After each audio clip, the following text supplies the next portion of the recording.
Nous avons sélectionné certains de mes enseignements préférés sur la relation avec Dieu et la relation avec soi-même. Aujourd'hui, je veux focaliser sur la relation avec les autres. Et après le programme, allez à notre page Facebook et faites-moi savoir ce que vous avez retiré de l'enseignement. Maintenant, commençons à parler des relations.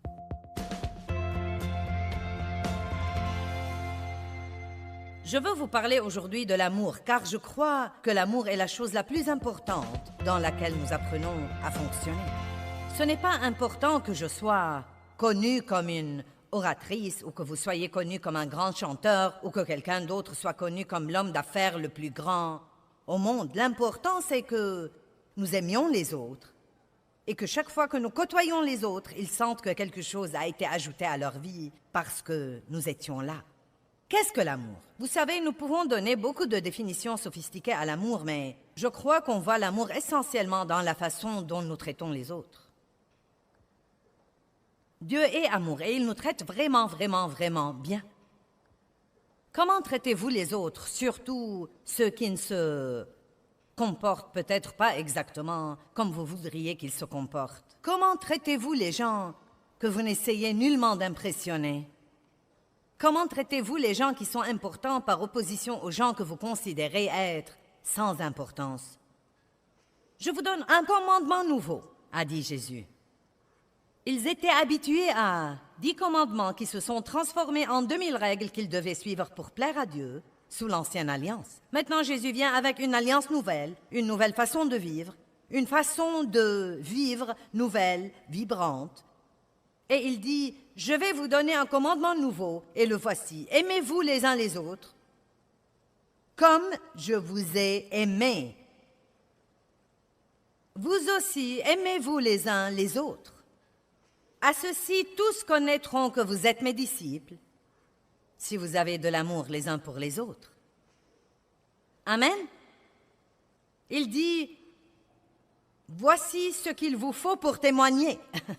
Voici ce qu'il vous faut pour mener les perdus à une nouvelle vie avec Christ. Sortez et allez là, dans votre partie du monde, et aimez les gens. Donc, allez là. Ne faites pas que parler à tout le monde. Ne faites pas que prêcher à tout le monde. Oui, prêchez, mais seulement quand il le faut, utilisez les mots. Mais la plupart du temps, laissez votre vie prêcher. Allez! Oui, prêchez tout le monde, mais n'utilisez les mots que quand il le faut. Le reste du temps, laissez votre vie être un sermon. Soyez une épître vivante pour tout le monde. Faites-vous un club de donateurs secrets et soyez-en le président. Amen. Soyez un espion pour Dieu. Sortez tous les jours et regardez. Et ensuite, dites à quelques personnes, je veux aider cette personne, mais je n'ai pas assez pour le faire tout seul. Voulez-vous m'aider à aider quelqu'un?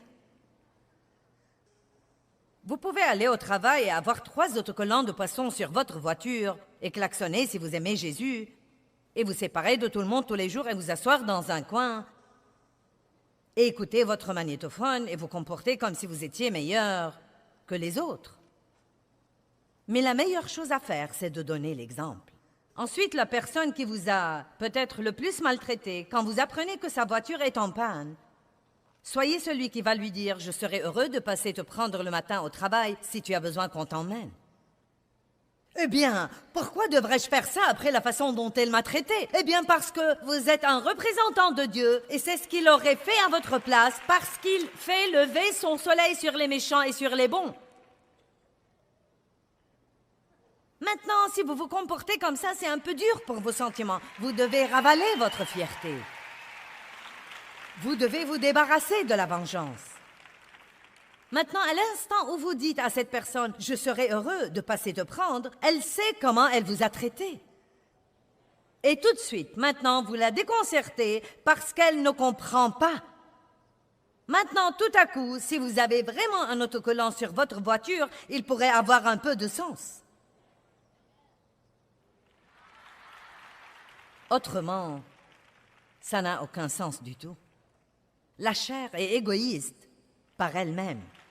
Mais Dieu est bon, et je suis reconnaissante qu'il vienne se planter à l'intérieur de nous quand nous le recevons comme notre sauveur, et qu'il y ait de l'espoir pour nous pour surmonter ce genre de style de vie égoïste, égocentrique, malheureux, misérable. Jésus dit, si vous voulez me suivre, prenez votre croix et suivez-moi. Oubliez-vous, ne pensez plus à vous et tous vos intérêts. Vous dites, eh bien, Joyce, si je ne m'occupe pas de moi, qui va faire ça? Oh, eh bien, voyons. Dieu? Oh, je n'ai jamais pensé à ça. Oh, Dieu! Vous savez quoi? J'imagine que Dieu peut faire plus pour vous en une seconde que vous ne pourrez jamais faire pour vous-même toute votre vie. Quelqu'un peut être d'accord avec ça aujourd'hui? Or, d'autre part, j'enseigne aux gens de s'occuper d'eux-mêmes. Je ne dis pas d'ignorer vos besoins légitimes et de ne pas vous occuper de vous-même et de passer tellement de temps à aider d'autres personnes que vous ignorez tous vos besoins légitimes. Non, ce n'est pas ce dont je parle. Vous savez, si nous sommes même à moitié sincères, nous pouvons répondre très rapidement à la question « Suis-je égoïste et égocentrique ?»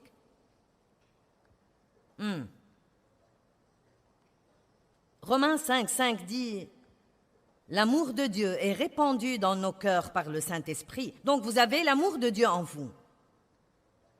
Il est au tréfonds de votre esprit avec l'autre fruit de l'esprit. Vous en êtes rempli. Je ne sais pas de quoi vous croyez que vous êtes rempli, mais c'est ce dont vous êtes vraiment rempli. Peut-être que certains essayeront de vous dire de quoi vous êtes rempli, mais je suis ici aujourd'hui pour vous dire que c'est ce dont vous êtes rempli. L'amour, la joie, la paix, la patience, la bonté, la bienveillance, la fidélité, la douceur et la maîtrise de soi. Ne dites jamais que vous ne pouvez pas vous maîtriser. Si vous n'allez pas vous maîtriser, dites au moins la vérité, je ne veux pas me maîtriser.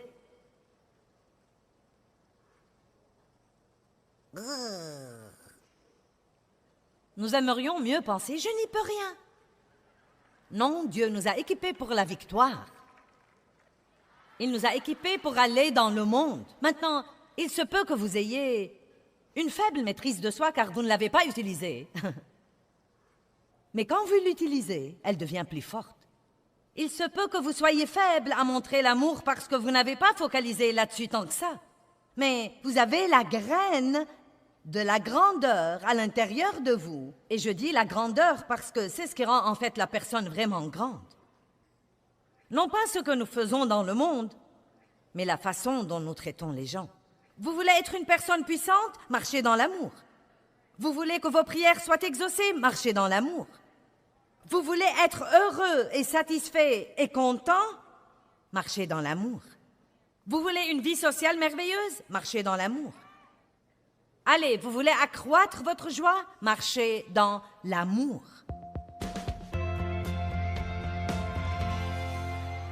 Vous savez, nous parlons beaucoup de notre liberté, comme quoi Christ nous libère et que quand nous sommes chrétiens, nous sommes libérés et libres de l'esclavage et de ceci et libre. Mais vous devez comprendre que la liberté est aussi une responsabilité. Maintenant, pensez-y. Nous écoutons ces versets, mais pensez-y. J'ai mis devant toi la vie et la mort, la bénédiction et la malédiction. Choisis la vie, afin que tu vives, toi et ta postérité. Quand nous faisons des choix, ils nous affectent, mais ils affectent aussi les générations qui viennent après nous et les générations autour de nous. J'aime parfois dire que c'est comme si Dieu nous donne ce test à questions multiples et qu'il nous dit quelle est la réponse avant de passer le test. J'ai mis devant toi A, la vie, B, la mort. Clé de réponse, choisis la vie. Si vous ne faites pas de bons choix, vous vous retrouverez avec le regret. Je veux que vous y pensiez. Quand vous ne faites pas de bons choix, vous vous retrouverez avec le regret. Si personne ne vous enseigne jamais à faire de bons choix, vous pouvez malheureusement arriver à la fin de votre vie et regarder en arrière et ne voir que le regret. Mon père est mort à l'âge de 86 ans, il y a environ 4 ans. Et bien qu'il ait reçu Christ environ 4 ans avant sa mort et que j'en étais très heureuse, je peux honnêtement vous dire que mon père, quand il a regardé en arrière, avait très peu à voir à part le regret. Après 86 ans, il y avait au total environ 10 personnes qui ont assisté à ses funérailles. Et la plupart d'entre eux étaient mes enfants qui y sont allés pour moi. C'est vraiment triste que vous viviez toute votre vie et que personne ne vous regrette quand vous êtes parti. Et c'est parce qu'il a fait toute sa vie des choix qui n'ont pas établi des relations. Il était méchant avec les gens, il était difficile à vivre, il était amer, critique, négatif, il était grossier, et il l'a payé. Et chacune de ces choses était un choix. Il vivait d'après ses sentiments, et beaucoup de ses sentiments étaient motivés et contrôlés par l'ennemi, parce qu'il n'avait pas Dieu dans sa vie. Maintenant, j'ai vu un grand changement dans mon père dans les 4 dernières années. Mais je sais qu'il a regretté d'avoir abusé de moi. Je sais qu'il a regardé ma mère et qu'il a regretté toutes les fois où il rentrait à la maison ivre et où la battait. Je sais qu'il a pensé à mon frère et a regretté le temps qu'il n'a pas passé avec lui, les matchs de baseball auxquels il n'a pas assisté, les mauvaises choses qu'il lui a appris à faire. Et je crois que je n'oublierai jamais la tristesse de regarder sa vie et de me rendre compte qu'après 86 ans, il n'avait pas grand-chose à part le regret. De peur que quelqu'un ne se décourage ou ne déprime et pense « Mon Dieu, après t'avoir écouté, je crois que j'ai vraiment des ennuis. » La bonne nouvelle du message de l'Évangile est que chaque bonne décision que vous prenez aide à inverser les résultats de ces mauvaises décisions que vous avez prises dans le passé. Des décisions de mon grand-père ont affecté mon père, celles de mon père m'ont affecté. Quelque part au milieu de tout le désordre dans ma vie, j'ai réussi à commencer à prendre de bonnes décisions. Et maintenant, mes enfants ont une vie bien meilleure que celle que j'avais quand j'avais leur âge. Et je vous encourage vraiment à accomplir ce que vous commencez. Accomplissez votre marche avec Dieu. Poursuivez la maturité spirituelle et non seulement les trucs. Et quoi que vous fassiez, ne laissez pas l'argent dicter vos décisions. Aucune somme d'argent ne vaut votre paix. Et aucune somme d'argent ne vaut le stress avec lequel vous vous retrouverez si vous avez un programme qui ne vous laisse jamais le temps pour rien, à part courir tout le temps. Nous pouvons sûrement comprendre que Dieu a une meilleure vie pour nous que de courir. Quelqu'un comprend ce que je dis? Et j'ai fait ça pendant des années, et je croyais que je le faisais pour Dieu. Est-ce que j'étais censée faire ce que j'ai fait? Oui, mais il y avait beaucoup de choses auxquelles j'aurais pu dire non, et je ne l'ai pas dit. Et cela m'aurait donné plus de temps à la maison. Je ne peux pas récupérer ce temps maintenant. Dieu merci, j'ai vraiment de bonnes relations avec mes enfants. Mais il y avait des choses qui auraient pu être évitées si j'avais été au bon endroit, au bon moment. Si votre mariage est en difficulté, veillez à faire le bon choix. Je me demande combien de personnes qui nous regardent à la télé ont des problèmes dans leur mariage, pensent à une séparation, pensent à un divorce. Trop de gens décident d'abandonner quand leur mariage est en difficulté. Ils veulent que l'autre personne change, mais ils ne disent pas « Dieu, change-moi ».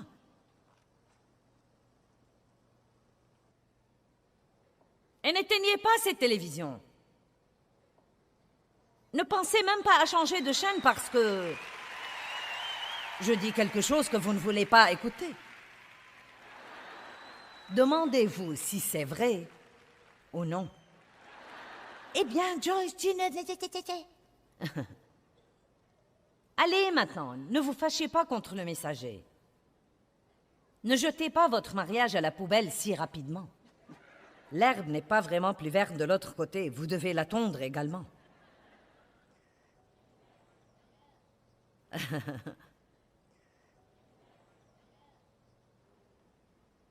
Que pourrez-vous être si vous faites quelques meilleurs choix, même en ce moment? Quel genre de vie pourrez-vous avoir pour vous et votre famille si vous avez à faire les choix difficiles quand il vous est difficile de les faire? Je veux que vous viviez sans être frustré et vexé tout le temps et rempli de haine et d'amertume et de colère et fâché contre tout le monde parce que vous n'êtes pas heureux. Ne regardez pas dans l'autre sens, regardez ici.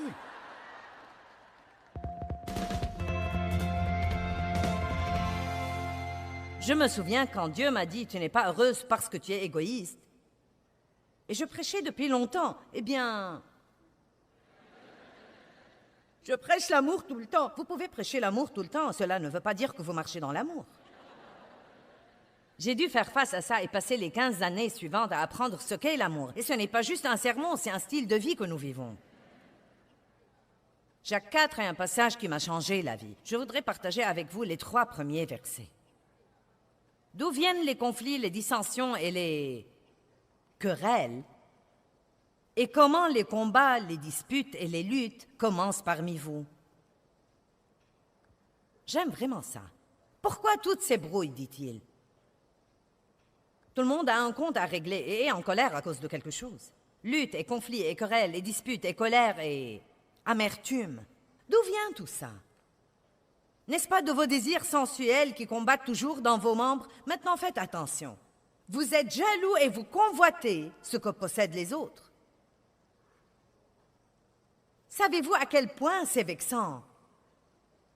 À quel point c'est frustrant et troublant de voir ce que Dieu fait pour tous les autres au monde et de le comparer par après à ce qu'il fait pour nous? Allez, je veux que quelqu'un dans cette salle comprenne que Dieu a un plan unique, un plan exclusif, génial, étonnant pour chacun de nous. Et ne prenez pas une attitude aigre et négative et ne dites pas « Eh bien, s'il avait un si grand plan pour moi, pourquoi est-ce que je ne le vois pas ?» Ne jalousez jamais quelqu'un d'autre. Demandez à Dieu ce que vous voulez et fiez-vous à lui pour vous le donner de la bonne façon et au bon moment. Et fiez-vous à lui pour ne pas vous le donner si ce que vous demandez n'est pas ce que Dieu a de mieux pour vous. Si seulement je pouvais chanter comme toi. En fait, je crois que je chante mieux que toi et que je suis celui qui devrait être là-haut et non pas toi. Je me souviens quand je donnais ma petite étude de Bible à 20 personnes à la maison et je faisais ça depuis 5 ans et j'avais une si grande vision et j'en avais ras-le-bol des petites choses. Ne méprisez pas le jour des petits commencements. Je voulais quelque chose de vraiment grand. De grand. Parce que je manquais d'assistance.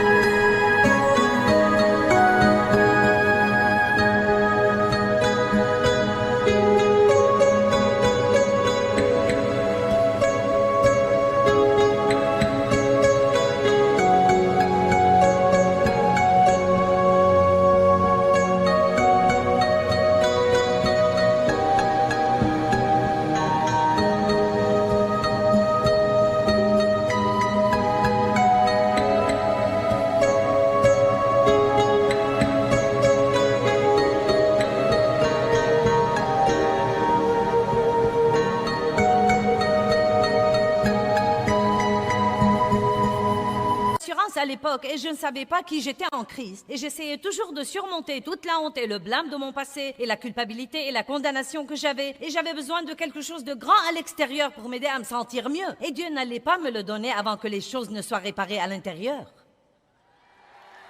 Parce que si Dieu nous donne des tas de trucs à l'extérieur et que nous n'avons rien à l'intérieur, à ce moment-là, la première tempête qui viendra nous emportera. Vous voyez, j'aime ce que je fais. Je l'apprécie, mais je ne sais pas. Peut-être que je ne pourrai pas le faire toute ma vie. Mais croyez-moi, ça n'enlève rien à ma valeur. Car notre valeur est en qui nous sommes en Christ et non pas en ce que nous faisons. Et croyez-moi, si vous n'apprenez pas ça, vous serez dans le pétrin, car aussi merveilleusement que vous fassiez ce que vous faites, le jour viendra où quelqu'un d'autre le fera mieux que vous. Aussi vite que court un coureur, quelqu'un d'autre battra son record. Aussi vite que nage un nageur, quelqu'un d'autre battra son record. Aussi nombreux que soient les CD qu'un chanteur vend, aussi nombreux que soient les disques d'or qu'il obtient, quelqu'un d'autre viendra battre son record.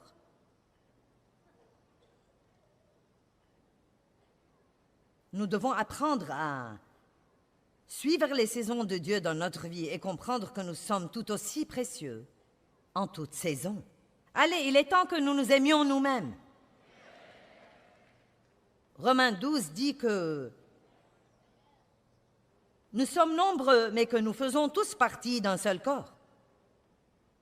Nous avons tous des fonctions différentes, mais nous faisons néanmoins partie d'un seul corps. Et ensuite, il dit que certains sont ceci et sont cela et sont quelque chose d'autre. Nous parlons de notre corps physique qui est l'exemple que Dieu utilise. Mon corps physique a beaucoup de parties différentes, mais elles ne sont pas pareilles. Elles ne se ressemblent pas et n'ont pas la même fonction. Certaines parties ont certains privilèges que d'autres parties n'ont pas. Certaines parties sont plus visibles que d'autres. Et quel gâchis ce serait si la jalousie régnait sur toutes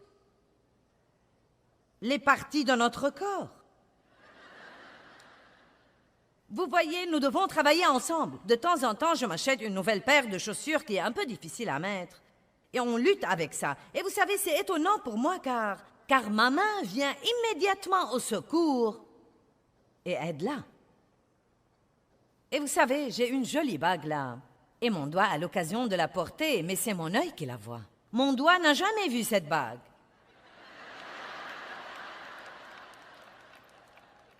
Il a l'occasion de la porter, il a l'occasion de l'exhiber, mais toute sa vie, il ne la verra jamais. L'œil n'a pas l'occasion de porter la bague, mais il peut seulement la voir. Maintenant, qu'arriverait-il si ma main disait « Je ne vais pas t'aider à mettre ces chaussures »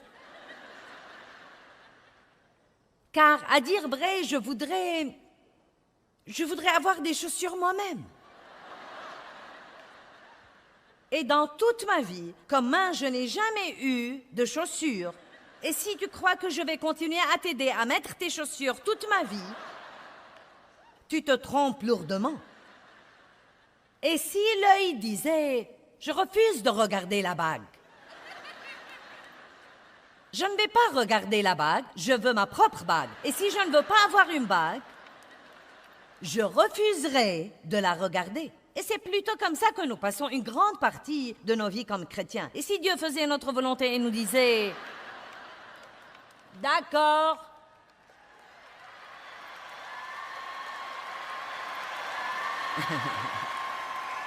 Non, mais nous ferions mieux d'espérer que Dieu ne nous donnera pas certains des trucs que nous demandons.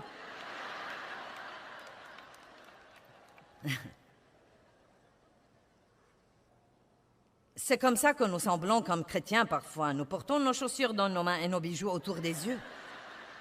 Dieu soit loué, nous avons eu ce que nous voulions. Mais le problème est que j'ai mes bijoux sur mes yeux et que je ne peux pas voir où je vais. Je rentre dans les trucs, je fais mal aux gens. Je crois que l'assurance nous libère de tout ça.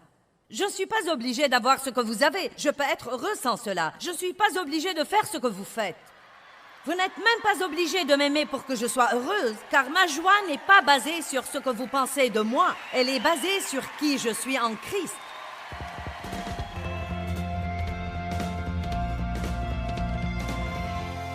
La solitude est une épidémie dans la société d'aujourd'hui. Et elle est due en partie au fait que beaucoup d'entre nous se sentent trop occupés pour cultiver des relations saines avec Dieu et avec les autres personnes. En fait, je crois que beaucoup de personnes ne savent pas avoir de bonnes relations avec quiconque, même pas avec eux-mêmes.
tôi xa quê bao năm tháng qua, nhưng trong trái tim không bao giờ xa. Lời mẹ ru con hiu hiu chưa hẹn mùa lụt nước